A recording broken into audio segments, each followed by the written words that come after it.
All right, so we've got a bunch of cool things to talk about as we get back into it, because that's what we do here. We're going to break it down. But before we do, I got a couple announcements that we want to get into. And in the last part, we talked about our friends at IT Pro TV.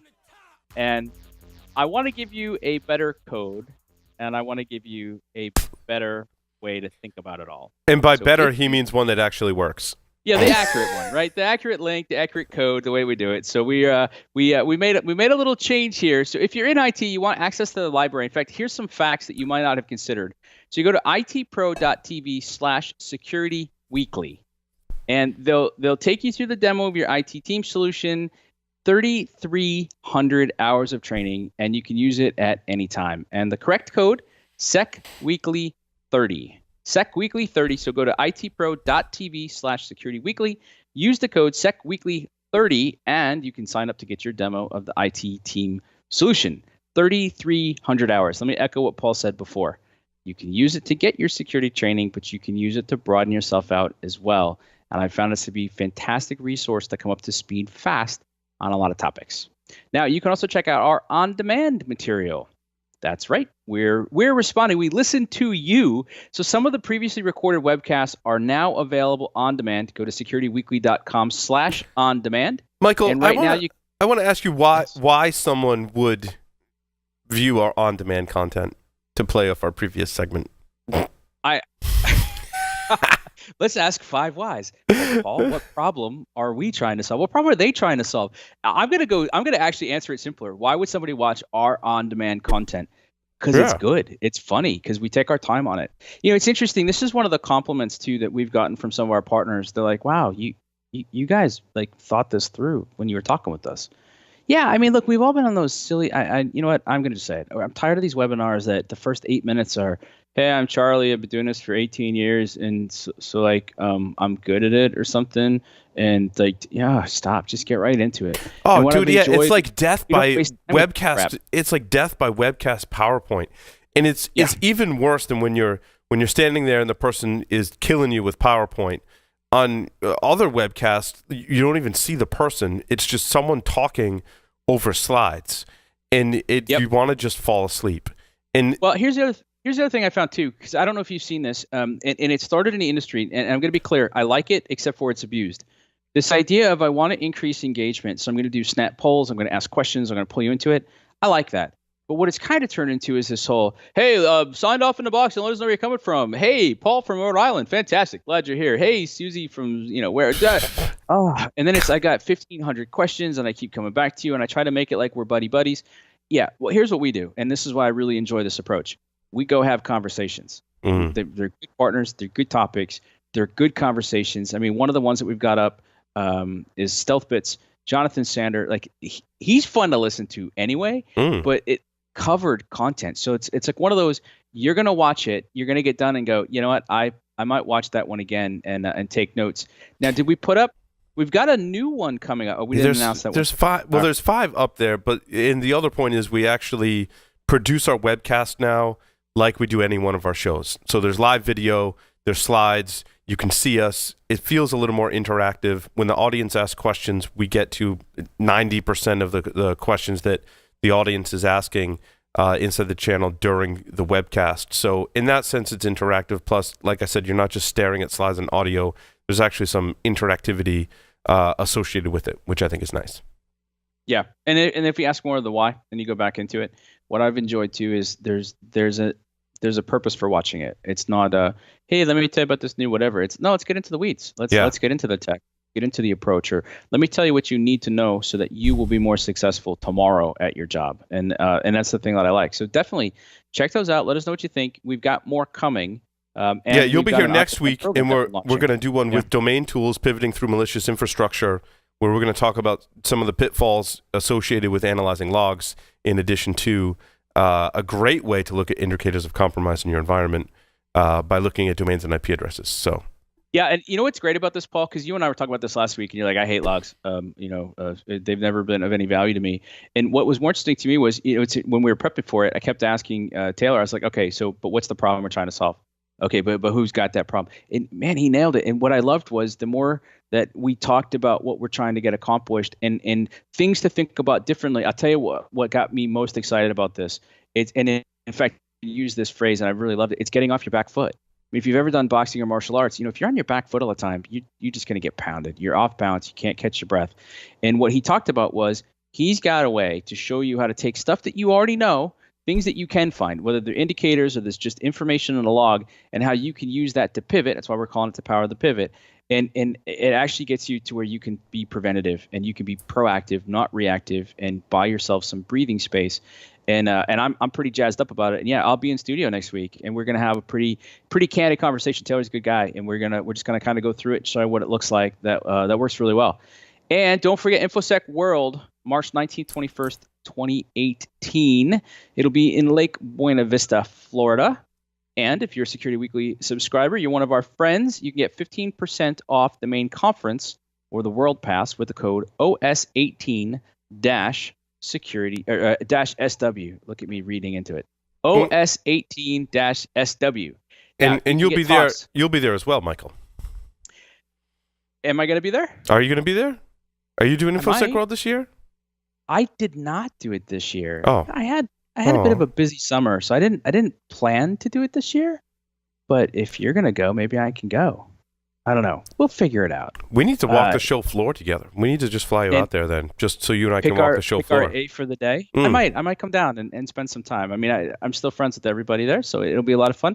Adrian Sanabria is going to be there. Diana Kelly Edmoyle, they were on the program last night. You can check that out. Jennifer Manila, she's going to be joining us next week. Good friend. It's going to be great talking to her. Joseph Zacharias, Mark Arnold, Matthias Maddow, and Summer Fowler. Good job is on our notes. I don't think I was supposed to say that, but it's good if you go. And you should be there with us. And we might show up. And actually, Security Weekly is going to be there. So we will. You're going to get a chance, too. Are we going to do hacker trivia and stuff and other things like we've done in the past? So lots of reasons to get there. Lots of stuff to do. So, look, we got a lot going on, and we're always happy to tell you about that. But I also know you want to get into these article discussions. It's the beginning of the year. We've shifted a little bit. We're going to talk about leadership, communication, innovation. First one I grabbed, how to be more productive without burning out. Now, here's what I liked about this, Paul. It laid it out pretty good. It basically said, all right, so here's the deal, right? People know that people are burning out. So they said, okay, well, I'll tell you what, I'll pay you more. This happened to me early in my consulting career, right? It was, okay, if you work, we'll give you, the first 80 hours are what we called bankable, and you can use them for time off, which, never worked. And then everything after that, we paid you straight time. But look, it was good. I didn't argue. Oh, and then if you don't use your 80 hours, you can convert them into cash at the end of the year. Great. Well, there you go. Yeah, that doesn't work. All that does is it breeds more work, it breeds you to do more. Then we did the pendulum swing. Everybody's, we should make work more fun. That's what we'll do. Look, here's what it breaks down to. There's too much work. We're setting too many expectations. There's too much work. We're not struggling to focus. I'm going to tell you what I see all the time. And if you're falling prey to this, let me know. And if you found a strategy to solve it, let me know. And if you're just flat out struggling with it, maybe this will be a segment. But Paul, when I ask people all the time, what's your priorities? What are the things, right? So not just what problems are you trying to solve, but how many? What are you trying to get accomplished? I am routinely astonished at the number of people who will list out 10, 20, 30 things. And my answer is always going to be the same. If you're trying to do 30 things, you're going to fail at 30 things. And you and I, we got excited when GE got their new CEO and did the big announcement, said, we're going to focus on 3 things. Yep. Now, I appreciate security is complex. And I even appreciate that you're going to try to multitask this with me and say, well, but I've got 3 different departments and I've got 3 different teams within each of the departments and each of them can have 3. So see, I've got 27. Yeah, stop. This is part of what contributes to it. We got too much going on and we're not doing well. We don't know where our focus is. In fact, I think the way that we see this a lot in security today is I've got so many plates spinning in the air and I'm trying to get more plates up and I can't let any of the spinning plates stop. And I don't know which ones I can stop spinning. Are they going to break? Can I set them down gently? Does it matter? Would anybody even notice? And I think that's kind of important to it. And so, that's some of the challenges to it. Do you have anything else to add into why you think we're kind of facing this burnout? Because they've got some pretty good strategies we can touch on. Yeah, I mean, I like the strategies. I think a lot of this is different strokes for different folks, and you got to find what works for you to be more productive. Yeah, which is kind of why I liked it. I mean, basically, what this author says is, I got a buddy, and we started talking about it. And we started meeting on a regular basis, but it was kind of unfocused. So to me, it's just that sounds more like a bitch session than anything else. But when they started to figure it out, and they started to get, his words were more strategic. For me, it's really about clarifying focus. If I could only do three things, if I could only do one thing. In fact, I'm really getting to the point. I'm a big fan of what Cal Newport calls deep work. Just do one thing, single stack it. And there's been a lot written in the last couple of years about how, right, it's called habit stacking or the one thing. There's a bunch of books around this. The idea is just do one thing, get good at it, do that one thing, and then add the next into it. What I can tell you is I've been doing a lot of this myself. It's kind of like, did I burn out? Oh yeah, probably like a couple times maybe. And so what I started to realize was, if you can clarify what you're trying to get accomplished and then have an objective way to measure it, right? So like, did I actually get it done? Yes or no? So questions you can ask yourself. Then you could just start making serial changes. The other mistake I see is everybody tries to do everything at once. Nope. Get down to the root cause, fix that one, then move on to the next. Then move on to the next. And then I like this idea of the accountability partner. You need somebody who's going to be able to call you up. I was always taking Marshall Goldsmith. So people always ask who I like on leadership. Love Marshall Goldsmith. Absolutely revere him and his approaches to it. He pays somebody. He's got questions, up to 30 questions that he tracks during his day, and he pays somebody to call him every night at like 8 or 9 o'clock and do the answers. And he records the answers and gives them a summary at the end of the week. And because he's paid for it, right? That's some pretty good accountability. I have in the past worked with different people from an accountability perspective, both in the role of being their accountability partner and having them be mine. And I can tell you what, it's great if you got a good person who's going to encourage you, right? It's not about tearing you down. But it's about making sure that you've made those commitments. And what I kind of love is, in an accountability partner, if you don't hit the goal, I don't want to say, well, that sucks, or to say, well, I mean, sometimes that happens. I'm going to go, okay, why? What would you do different? I love that. It's a good way to take a look at it. So some thoughts there if you feel like you're burning out. Product manager, Paul, I put this one in just for you. I thought we talked about this one already. I feel like we did. We talked about somebody's different one. This was okay. A different article, but we have talked about what that takes. This one I thought was different because it broke down the core competencies differently, and it asked about them a little bit differently. And then it said, so if you want to be a great product manager, it kind of disputed this whole, you're the CEO of the product. And it was like, no, actually, you're totally not. You don't have direct authority over stuff. So by the way, it feels a lot like security. You don't have direct, and you've got to make all these things successful, and you got to pull them together. So here, you've got to know how to do interviews. You've got to understand how to run a sprint. You've got to understand, you and I talk about this a lot, feature prioritization, roadmap planning, right? Things like that. So I was actually kind of curious your take on this, because then it says you have to know how to be empathetic, right? So you're going to use your emotional intelligence, and then you got to understand fit for the company and if it works for you or not. So you've been in product marketing, you've been in product management, you've looked at all sides of it. I was actually just kind of curious how well this mapped out to you, because this is one of those things that's important. It's interesting, and I think one reason why I couldn't be a product manager, because I would be too frustrated and burn out really quickly, is because it's a lot of responsibility, but at the end of the day, very little control or influence. But you're still attempting to manage the product. So you have to take issues that you field from people, say no to a lot of things, and even if you very rarely say yes. In fact, they never really say yes, right? When you're requesting a new feature, they're not going to say yes because they haven't talked to the developers yet. The developers might say no. I think it's one of the more difficult positions to hold in a software company, certainly, because you, again, have a lot of responsibility, a lot of stakeholders to report to, but very little control, because you're not writing the code yourself, and you have to take all that feedback from other parties. So props to those people who are product managers, man. I sympathize with them. I empathize. Well, let me with twist them. this too, because I was going to say, first of all, I've always enjoyed talking to the product managers. Like when I get that chance and I'm talking to one and they really know their stuff, because if you're able to talk to me about the market or go to market fit, or you're able to talk about those things, I get really excited. But this is what I'm going to come back to why this matters. Not just because we also cover startups and innovation, but if you're running a security team today, how are you handling this for your products? And before you tell me, no, we don't have that, we're not doing development. Sure you are. Almost every security shop I've been around has some level of development or integration with it. And it's the same thing, right? We already talked today about influence without authority. And think about this. Can you conduct interviews and test the way that things are working? Can you run your team in sprints? Can you figure out what your own prioritization and roadmap needs to look like?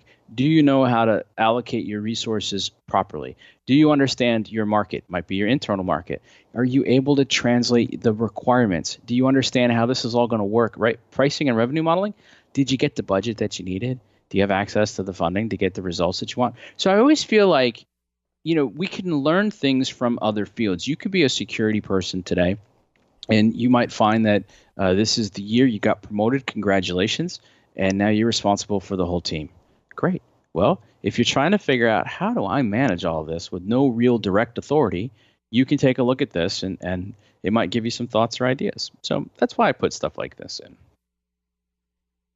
And it's also why I put in the one cybersecurity chiefs learning from Warren Buffett.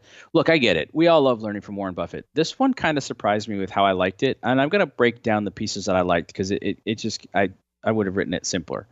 It comes down to how well are your investments working. He kept talking about these biases and how we have all these things and we don't really know if they work. And I think his quote was, I think what we've learned from history is we don't learn from history.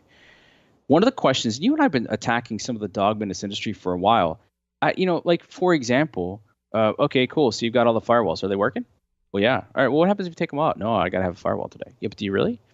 By the way, I'm not suggesting everybody needs to take their firewalls out, but we keep hearing and validating that most of you are dealing with 60 to 70 or more vendors. That's a lot of stuff. That's a lot of relationships. And that's a lot of product in your environment, a lot of solutions. Which ones are working? Which ones are your dogs? Because, by the way, if you need to renegotiate, that's going to be really good to know. By the way, the ones giving you value, how's your relationship with them? Because they're probably going to be able to boost you even more if you understood that. If you thought of it like a portfolio, how are you evaluating it? And frankly, I find a lot of folks we're kind of stuck on this. Now, maybe you're seeing it differently, Paul, but I find most of the security teams I'm working with, they haven't had a chance to get their arms wrapped around this. And I think that's a great starting point. Well, and that's why I think there's a huge opportunity for products in the space where they create a product that doesn't go look for vulnerabilities necessarily or any direct exposures in your systems. Their sole purpose in life is to find your security controls and tell you where those are failing. And to me, that's a great emerging category that I want to see more of, because I think completely agree. Right, when you have 30 to 60 different solutions that make up your security architecture, how do you know what's working, what's not? To me, that's a more important question to answer than where are my vulnerabilities, because guess what? You're always going to have vulnerabilities. I agree with you 100%. Imagine the power of being able to go to your executive team or the CFO, and when you're making a budgetary request, say, all right, I'm going to drop this one, we're going to decrease this one, I'm going to beef up these. They go, well, how do you know? And you can show them. Yeah. You can show them. I don't care whether you call it a scorecard, a dashboard, or whatever else. It's that you've done some sort of an analysis, and it's been consistent and helpful, and you can bring it to them. It actually feeds into the next one. What do you have visibility into? This is a trend I started writing about last year. I mean, it's not a new trend, but I'm noticing it's picking up, and it goes back to your point. I'm always going to have a vulnerability. There's always going to be threats. There's always going to be risks. People don't like it. There's always going to be breaches. That's why I keep saying breaches are symptoms. Get over that. What I want to know is, if there was a breach, how quickly would you know? How appropriately would you respond? And therefore, what could that breach do in terms of actual harm? And if you can mitigate that, well, that's great. Then I'm not worried about breaches. I'm worried about the aftermath of the breach. So what do you have visibility into? What's working in your environment? Who's doing what? How are they doing it? And Paul, one of the things that we're seeing that I'm really enjoying is the current crop of products. They're both pushing on this idea of visibility, but they're enhancing our visibility. They're showing us the way things are actually happening in the environment, and it's giving us the context to make better decisions. I absolutely love that. Absolutely. Next point. Doesn't have to be sexy to be good. All right, I changed it. They had something else, but here's what it boils down to, and it's interesting because we were just talking about InfoSec World. We've interviewed KT, and I've been friends with KT for a long time. And if you don't know KT, she's the brains behind that show. She's helping to select and curate the content and the speakers and everything that you're getting around it. And we talked to her a couple times about, okay, so give us the insider's tips. What do you need to know? And she said, everybody thinks that what does best is the hottest topic, the latest topic. I'm going to talk about IoT drones, delivering, malware or whatever. She said, what's best attended and sometimes the hardest to get are just the basics, because people don't want to admit that they don't know the basics. But I'll tell you what, if you can give me a good talk on the basics, that room will sell out. They want that. That's what people crave, because they're still struggling with that.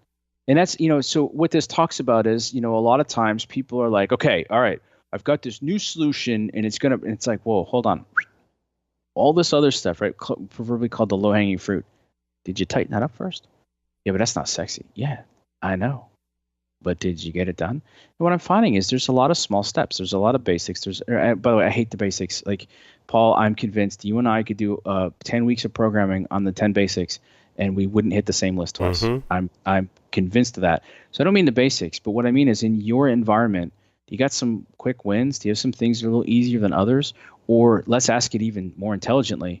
Are there some things that you could do that would knock down attack surface or improve your response time or do something like that? That's not a lot of effort on your part. Get those done first. Like that's where you start. And then the last question, and you and I have been starting to ask this question more when we talk to vendors and people with cool solutions. Can what you have do more? One of the things that was impressed upon me when we talked to Eddie Bobritsky at Minerva, we were talking about how much extra tax you pay when you change. So if I rip and replace, or if I add something new, I've got to learn the interface. I've got to learn the element. I've got to learn something else about it. When we talked about the 5 questions of Straight Talk, I talked about impact. If your impact is, I'm going to boost the efficiency or boost the results of your current stuff, that's pretty awesome. If you can take what you've got and it can solve more problems. In fact, I'm starting to see, Paul, as a trend, and I like this trend. There's a lot of teams that have solutions in place that can solve security problems. But that security stuff was never turned on because they're not the security team. The security team didn't bless it. Folks, if you're looking for influence without authority and you've got other teams that say, hey, I can help out with that, please don't tell them no. Please say, cool, how do we do that? How do we work together? Because what you're going to start to find is sometimes the way to solve your problem is somebody else already has a solution. Or the current technology you have, it has a module you didn't activate, or there's a way to reconfigure it and you can get more value out of it. Start by looking at if you're efficiently and effectively using what you've got before you necessarily add something new. And by the way, if you're a vendor or one of our partners and going, oh, why did Michael just say that? Because it's a smart strategy. Gosh, I hope you'd say the same thing. Because then when you are able to contribute terrific value and positive impact, you look like a really good choice. So that works on both sides of the fence. Did you pick up anything else out of that you I was going to say, sometimes working with what you have can underscore a really valuable solution, but there might be some issues or challenges with working with what you have that you can extend by, buying something or, putting a little more investment in it, whether that's buying a commercial product or not. In other words, like, hey, I've got all these logs or whatever. I've got, these resources and I can kind of cook something up myself or change my processes so we're looking at them. But hey, then we can go discover, these new solutions that could help us with that. And we've kind of proven it in kind of working with what we have, and we've proven the value. And now we want to go get something that helps us do it more efficiently. No, that's a good point too. Yeah. And I guess what you're underscoring is a footnote of, don't do it to be obstinate. If you can get more out of it without killing yourself, good choice. But if there's some limitations or there's a solution that's better and gets you more value, then yeah, you should definitely pursue that. All right, this next one was interesting, so I just want to point it out fast. It's a actually fairly lengthy read. It's their idea was you got to do why before what, and it basically said like, hey, Paul, can you come help me do this video? And you'd be like, yeah, sure. Why? What's up? And be like, oh, well, I need to blah, blah, blah, blah, blah, blah. And you're like, oh, okay, cool. Well, I'll help you do that. Right. So what they said was that's backwards, right? What I should do is first explain to you, hey, Paul, I'm struggling to explain this thing better. And as a result, our video isn't working right. I don't understand, blah, blah, blah. And I know you're an expert at that. Can you help me with it? Right. So I've kind of set it up differently. I actually tend to agree with that. The thing here is, as we said before, sometimes what is actually the right place to start because you're grounding somebody on precisely what you're talking about. And here's where I see this get misused, Paul, and this is probably happening to you too. Somebody's describing something very circumspect. Like, it almost feels like you're getting built up for the big ask, and you're like, all right, what's it going to be? What's it going to be? What's it going to be? I'm good. Just make the freaking ask, and then let me either say no or I don't know why. What's up? And then you can tell me the why. But here's the thing to keep in mind: why is a very powerful word, especially when you're looking at marketing or you're trying to communicate to somebody. Because if you get it right, if the person thinks they know the answer, they're going to go click on the link or they're going to go see what you say because they want to know if you also know the right answer. And if they don't actually know the answer, well, then they're going to know. I mean, you'll see this a lot if you go look at headlines and you go look at clickbait headlines. Why is used an awful lot. But the bottom line I took out of reading this, and it was a good read, is intentions and reasons matter. So what it's basically saying is don't just ask for something. Know why you're asking for it and then be prepared to explain why. And I thought that made a lot of sense. Yeah, I love it because the first question I ask with every technical segment that's run on the show, where it's very focused on what and how, is let back up for a second. Why are people interested in doing this? Why are you showcasing this technique? Start with that. And oftentimes it's a very easy, reasonable explanation. A couple of sentences, maybe 30, 60 seconds where they're like, oh, you need this or you want this because of X, Y, and Z. And I'm like, yeah, that's the why. Let's start with that. Then you can delve into the technical. So completely agree with this article. Yeah, no, it's a good fit. And that's actually good then. So remember this, if you're doing demos or you're working with teams internally, I think this is probably really good advice. Definitely start with the why and get their buy-in on it. And it's got some great examples in there, so take a look at it. I really liked this next article, and I can sum it up for you really fast, but I was a good read. This might even be my favorite of the week. Getting the first 15% right. So there's a quote in there from Deming, the father, right? TQM, Total Quality Movement, basically said if you get the first 15% right, the rest of it will kind of follow along. And so the idea was, now what's interesting here is this talks about getting started as the hardest part. What I find is that's true and untrue. Like if we look at focus and human performance, what we tend to find is we're good at starting, we're not great at finishing. And the people who are good at starting and finishing tend to do better. But if we go back and we think about writing, staring at a blank page or trying to get ready for that talk, getting started is the hard part. And it's because we know that getting that right makes a difference. And so it goes through examples of, getting that vision together in the team on the same page, getting the outline done, getting the different pieces of the puzzle fit in place and understand where it goes.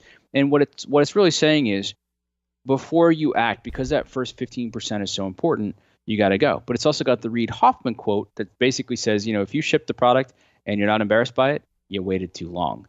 And you and I have both talked about that a lot, and I've learned that. I've held on and held on and held on way too long. So there's a balance in here. And what I've kind of found is that if you can consider the outcomes, what do you want as a result, right? I love to say the better tomorrow, but what happens? Okay, then work backwards. And by the way, that's kind of like 5 whys or using how. So how would we do that? How would we do that? How would we do that? Okay, cool. That's where we got to start. By the way, if you get it wrong, cool, pivot. But it's Goldilocks, right? You want to go before you're ready, but not after. Too late. Anyway, I thought their examples were great. This really captured a lot of my attention. So. Let's talk about news. We're starting to see stuff happening. It's funny. This was like the week of undisclosed stuff. So SolarWinds acquired Loggly, undisclosed. Loggly raised $47.5 million over 6 rounds. Last round was $11.5 million equity round, June 2016. So, depending on where we're looking at it, they either got their fit right. That was after their C round. They were basically, they're at the point where they got to go big or they've got to get bought. And it looks like they got bought. I'm not convinced that this was a fire sale. SolarWinds, so this is what I'm also starting to notice, and I put some of this in there. In fact, there were a couple things that I actually really liked. So SolarWinds, as a company, went public, and then they were brought back to being private in February 2016. Silver Lake Partners is, they're part of that portfolio, but who else is involved? Thoma Bravo. What have we talked about recently with the people doing this exact thing and the way that those things are working, right? So it's familiar names that we see and that we'll see again. So I thought that was interesting. Now, what was really kind of cool for me taking a look at this was this line. So I went, because I actually wanted to just understand some of that timeline because I had remembered them going public, so I was kind of confused by it all. And at the very bottom of the page that I linked to, it says an IT management software that works for you and delivers on our promise of unexpected simplicity. Boom. I love that. That captured me. I thought that was really good. I have not used SolarWinds in years, but if we go back and look at this, Paul, Loggly, it's cloud-based log management, so they're competing with a lot of the. Wow, my brain just went dead on a bunch of the companies, but it's not surprising to me. I mean, especially if you're SolarWinds and you're looking at data and my ability to aggregate and pull in data from our cloud services and our cloud providers. I mean, it seems like an interesting fit, and good for everybody. And this is the type of stuff we tend to see with private equity. Thoughts on this or any experience with it? No. All right. Verizon acquired How about that? Niddel. Yeah, look, machine learning. So I know that you're in love with this already. Automated threat hunting solutions. Look, basically Verizon acquired them. No disclosures on the way that it works. And they said, hey, we're going to roll this up into our solutions sometime in the next year. Not terribly surprising. In fact, if anything, what I would say is this demonstrates what we keep saying. R&D in the security space is now handled by startups. And if your startup gets enough traction and can solve a problem well enough, you will find unexpected suitors. And, so this whole, we're going to IPO, maybe you will, but frankly, probably you're going to get bought. Yeah. We're going to get consumed by one of these big service providers. Also, yeah, probably not. We'll still see the $1 billion deals go that way. Mm-hmm. But but by the way, I don't mean it to be discouraging. I actually mean it to be the exact flip. Go solve the problems. Get it done. And what's interesting is your exit might not be what you expect. How many machine learning based automated whatever security companies do we see in the market today? And we kind of poke fun at that, but so many of them are exiting successfully, Michael, or just being successful. So yeah. No, and so, congratulations around that, and we'll see where it goes. All right, Cyxtera? It's episode 69. There's Cyxtera now. Cyxtera Technologies. So they acquired Immunity. So David Tell's company, Immunity. And what I really liked is, and if you go read the Cyberscoop article that we linked to, he basically says, look, this wasn't a fire sale. Yeah. In fact, it was a bunch of people that had worked together and worked together well, and they kind of did that. You should come be part of what we're doing. We can help with that. And you know what? I love those stories because what I found a lot of times is those of you who are thinking about stepping out, first of all, I like it, whether it's a side hustle or you go pursue your own thing. I don't think you'll ever be worse for doing that. It might feel like it at times, because Paul and I have talked a lot about this roller coaster that we're on. But then sometimes you figure out, you know what? I really don't like this marketing thing or the sales thing is such a grind. It's not for me. And somebody comes along and puts their arm around you and says, guys, we should work together. Oh, and I got a sales team. They're solid. There's no shame in it. That's awesome. That's yes, I'm working with the team. This is solid. This is good stuff. So I think that's congratulations. We'll kind of see where that goes, but it's kind of exciting. And the only other real one of the week is Arctic Wolf, $16 million equity round. They've raised about $50.5 million over 4 interesting rounds. The reason I said that, so they have a seed in A, and then they have another round, and then another A, and now an equity round. Wait, what? But listen, the way people paper stuff now, I'm not so worried about that. Security as a service, managed threat detection, cybersecurity, cloud monitoring. I haven't come across Arctic Wolf. It was a new name for me. New for you, Paul, or am I just not paying attention? I've heard of them before. I can't say that I'm intimately familiar with what they're doing. All right. Well, sounds like a $16 small million in equity. Yeah. It just sounds like a small MSSP. Nothing wrong with that. I think some people seek out smaller managed providers, right? Or is it a managed provider or no? Security as a service. Yeah, I mean, 16 million, for SaaS, this is the thing I start taking a look at, right? Is 16 million a lot? Yes. Is 16 million a lot in the world of cloud and SaaS? No, not at all. Yeah, so they did a Series A in 2012. They did a Series B in 2012 of $20 million. Then in February 2017, they did another Series A of almost $7.5 million. And then just this week, they did an equity round of $16 million. So, it could mean, by the way, that they've got their product market fit now, right? I'd have to go take a closer look at them, but they're kind of it sounds like they're at that stage where they're trying to get that spark, they're trying to get that growth, they're close to it, and they need a little bit of a push. These are the things where I really like to see people give us some details on how they're trying to use it. And by the way, that's not just because it makes our job easier. It's because, what I get excited about when we look at this. Oh, and here's one. they're expanding to the Twin Cities office, so they're going to look to employ as many as 40 people. So, yeah, it's an expansion play for them. But that's those are those. I'm thinking, we're going to start see stuff heat up. RSA this year is late. RSA this year is in April, right, Paul? And I know a lot of people try to time announcements for when they come around April. So, I'm going to be fair. Kind of enjoy this right now. Like for me, this is a chance. Take a look at the problems that you're trying to solve. And frankly, if there's some vendors that are doing great things that we haven't looked at here, they're doing, let's say, innovative things, reach out. Let us know. We'd love to take a look at them or otherwise profile them. But I think what you'll start seeing is in the next couple of weeks, things will heat up. And then by March and then April, this section is going to be big. So, yeah, I agree. Awesome. That's it for this week. I'll be with you next week. We will be in studio. Might even sneak on a couple of the shows while I'm there. It's going to be fun times. And cold, apparently. Yeah, well, it is January in New England, so yes, It's going to be cold. But in here in the studio, it's going to be hot and warm and steamy because Michael and I are going to be together. It's going to be awesome. Snuggling for warmth. And we'll have bourbon. This place plenty is full bar. We're good. Good thing it'll be show 70 then. That's right. It's a good thing we got this one out of the way. All right, some more next week, everybody. Have a great week. Thanks, everyone, for listening and watching. See you next time.